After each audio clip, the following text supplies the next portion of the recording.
This is an image of the Roman Empire at the height of her power in the year 117 AD. History was cruel to the empire, however, and over the centuries, she gradually lost power and eventually disappeared altogether. But what would a country with the same borders as the old empire look like today in the 21st century? What if all of the territory of the Roman Empire suddenly united tomorrow and recreated the country in a modern form? Let me start by saying that this is outrageously impossible. There is no way that you could possibly convince Spain, England, Turkey, and Syria into the same country.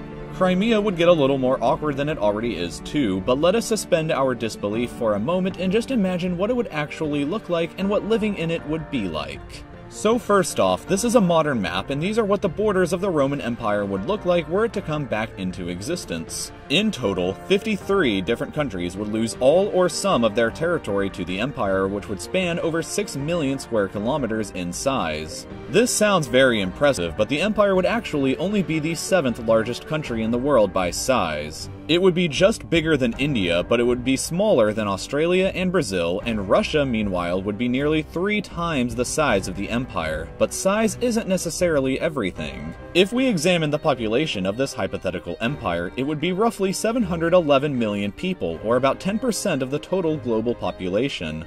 The original Roman Empire in antiquity had 10 times fewer citizens at about 70 million people, but back then that was 21% of the entire global population. The modern empire's population would be enough to place it in 3rd place in terms of population size, but both India and China would retain higher populations. The empire would, however, have more than double the population of the United States and would boast some very impressive cities. If we were to speculate on a hypothetical capital for this empire, we would probably come across Istanbul, which was a historic capital of the empire back when it was known as Constantinople. Today, the population of Istanbul is sitting around 14,600,000 people, making it by far the largest city in this empire. At the height of the city during the actual empire in 500 AD, the population was 450,000. But even earlier in 100 AD, however, the city of Rome was the very first city in the world to reach a population of 1 million people.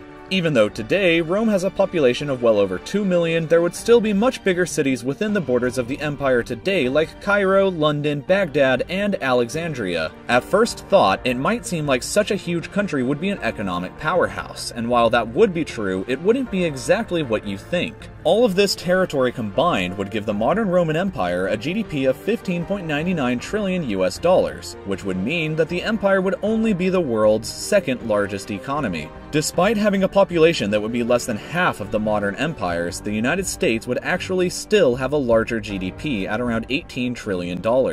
The differences in per capita income, however, would be even more shocking. The modern Roman Empire would have territory in wealthier areas like England, France, and Germany, but also in more impoverished areas like Iraq, Armenia, and Libya. For this reason, the average income of citizens within the empire would be at around $24,623, and this is a pretty low value. The empire would be placed 52nd in the world in terms of how much money the average citizen was earning, just ahead of Kazakhstan, but behind Latvia. With a large GDP and population, however, the empire would have a very large standing army. Averaging all of the active military personnel in the territories within the empire, that would mean the empire's standing military would be at around 2,771,000, which would make the Roman military the largest standing force in the world currently. The final 2 big questions we have left to examine with this country are 1. What would be the dominant languages, and 2. What would be the dominant religions? To begin, the most widely spoken language within the country would certainly be Arabic, which 32% of the population would be speaking. French would be the 2nd most spoken language with about 14% of the population understanding it, while Turkish would be 3rd at about 9.5%, followed by Italian and English to collectively form the top 5 most spoken languages within the modern empire. And finally, we need to explore what the religious makeup of such a vast country would look like. Basically, Muslims would be the largest religious group inside the modern empire, making up 44.6% of the total population. 42.2% of that value would be Sunni Muslims, while just 2.4% would be Shia Muslims. Interestingly, this would make the modern Roman Empire the largest Muslim country in the world. Christians would be the 2nd largest group, collectively forming 39.3% of the population. Of that, Catholics would comprise 25.2% of the total population, while Orthodox Christians would be 8.2% and Protestants would be 5.6%.